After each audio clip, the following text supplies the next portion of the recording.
Hello, OPSers. I'm Tara Lynn Franco, and I'm bringing to you a fitness assessment today. I know some of you, the time didn't work out for you, so I'm going to record really quickly the basic moves that you can do on your own time, and we'll just get going. So thank you for coming up, and thank you for getting up for community. My name is Tara Lynn Franco. I've been an MGCSer since 2011.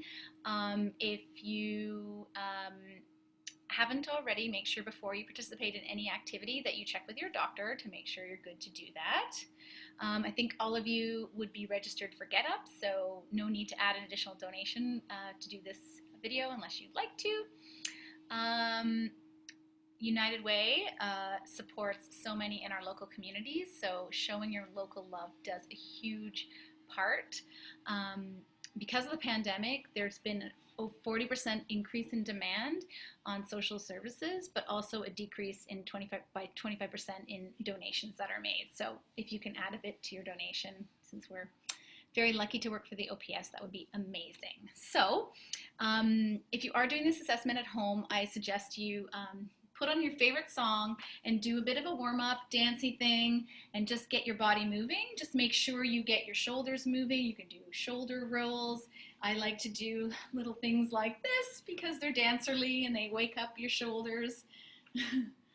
And rolling the shoulders, like I said, works. Getting your legs moving. Sorry, I'm not a great videographer. You can do some kickbacks. And then you can do some shuffle, shuffle, march, march, shuffle, shuffle, march, shuffle, shuffle, march, march, shuffle, shuffle, march, march. Or just like get down to your favorite music. So like about 3 minutes, warm up, shake your body, get warmed up before you start in. So if you have your sheets, so either print out or do on your computer screen, fill in your sheets. So I've already got some in. The first item is a resting heart rate. So I suggest you do this first thing in the morning. So maybe do it like tomorrow morning. Basically find your pulse like on your throat, or if you're really good, you can find it on your wrist. And you're basically going to count the number of beats in 60 seconds. And so what this will tell you is like people who are more fit generally have a lower resting heart rate. Okay, so the next one is push-ups. Who loves push-ups? So I just completed this assessment, so I'm not going to do a full set, but I will show you the proper way of doing them. So I'm going to suggest 2 options depending on what fitness level is, and either is fine. So you can do the traditional, on your toes version. So you want your wrist, elbow, shoulders stacked, shoulders down, not by your ears, and you're going to stretch your legs out straight. And you want your bum down and your tummy in. Your hands can be just a little bit wider than shoulder width apart, and then you're going to go straight down. You keep your head in line. You don't want to go like, we're not doing this, and we're not doing this. We're doing this. And basically what you're trying to do is see how many you can do in total. If you can't do push-ups from your toes, I'd suggest you find something like a bench, or you can even do it against a wall.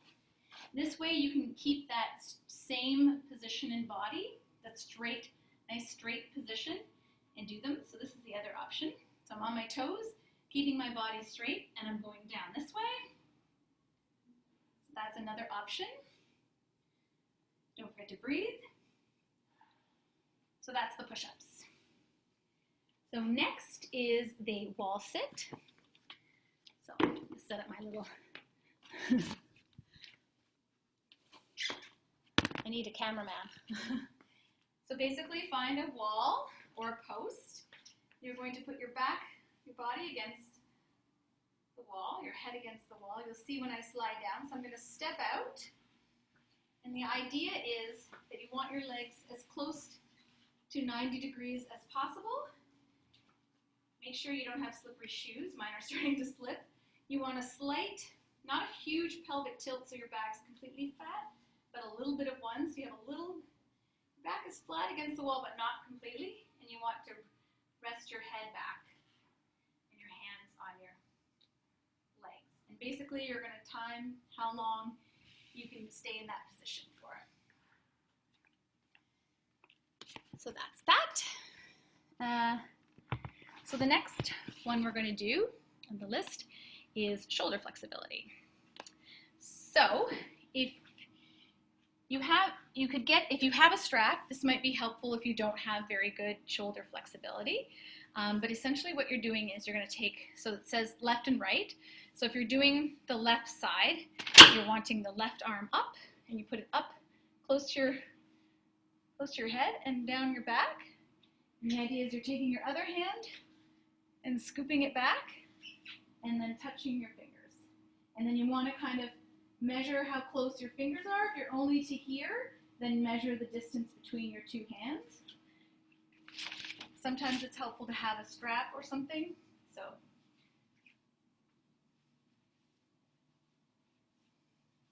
it'll allow you to kind of climb up a bit, and you can measure, then you can measure on the strap.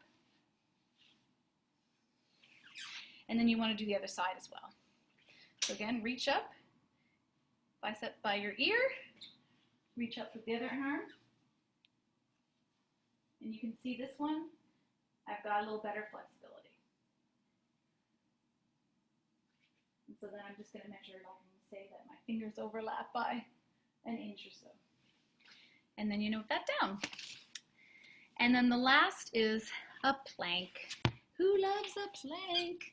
I bet the people that love planks are the ones that love push-ups the same way. So a plank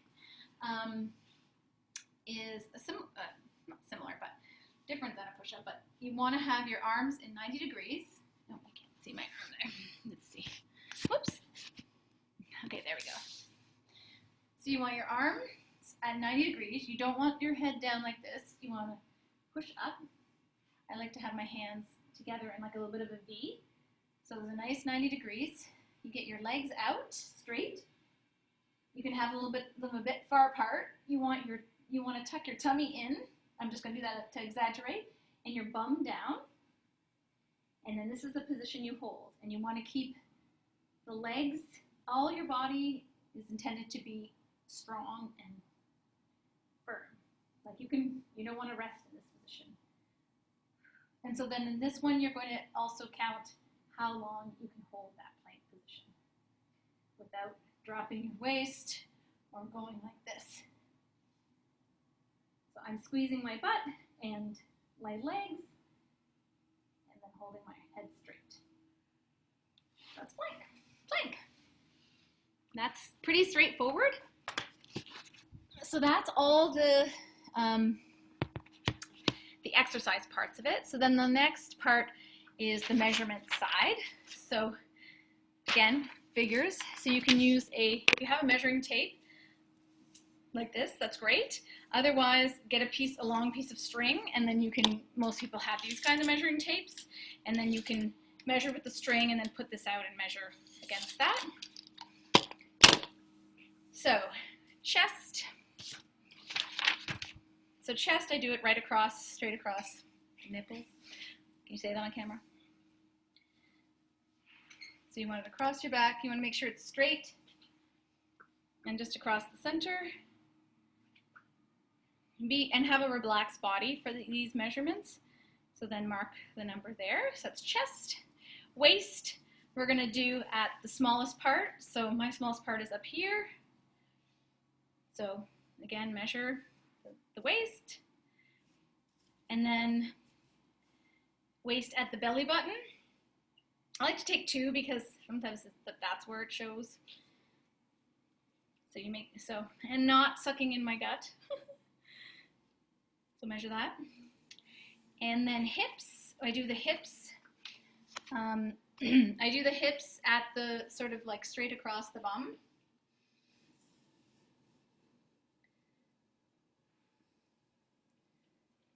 So measure there.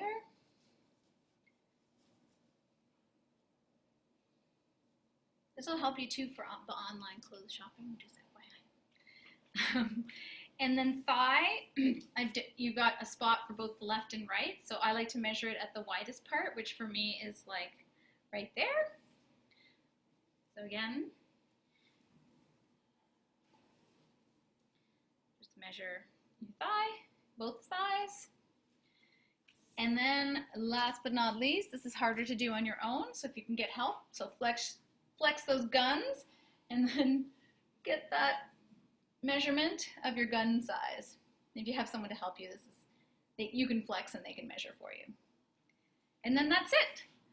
So I hope you enjoyed this. So I would suggest, especially if you're starting a new physical routine, it's great data to have. Oh, the last thing was your weight. So weigh yourself at the same time every day. I weigh myself usually in the morning before getting dressed, usually after my first glass of water. Yeah, so I've got, this chart has it up to 14 days, but you can do like once a week. You can do it once at the beginning of trying a new training session, and then at the end. It's totally up to you, but it's all data and it's all interesting and all very relevant as we get into the holiday season. So I hope you enjoyed that, and thanks everyone for getting up for United Way. Tara out.